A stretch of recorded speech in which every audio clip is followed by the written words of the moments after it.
का 50 से तो दिया, उसमें से और 20 दे, 100 पूरा मांग रहा है। वो भी खींच रहा, देखो।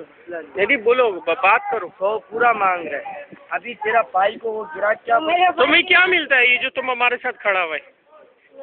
कटवाने का 20 रुपया मिलता है, 50 मिलता है। किलो का केजी का 20 रुपये, बोनलेस के 25 रुपये, अपने अपने। ये लोग कमीशन एजेंट है, ये पकड़ के लाएगा तो इनको क्या फायदा होगा? इनको 100 में हमको 30 देते, हम काटते। अच्छा, और इनको ये नहीं काटता है। 70 रुपये सूखा 200 में से 100-200 रुपया रोज ये लोग कमा लेते हैं। ये 1000 का 1500 रुपये आजकल ये बच्चे कमा रहे हैं। और हम लोग पुराने कारीगर, हम लोग की ग्राहक को 5 रुपये, इनकी ग्राहक को क्या बोलते हैं?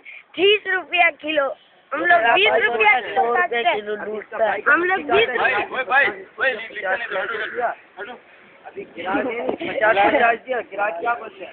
ये पुलिस वाला को दिखा है।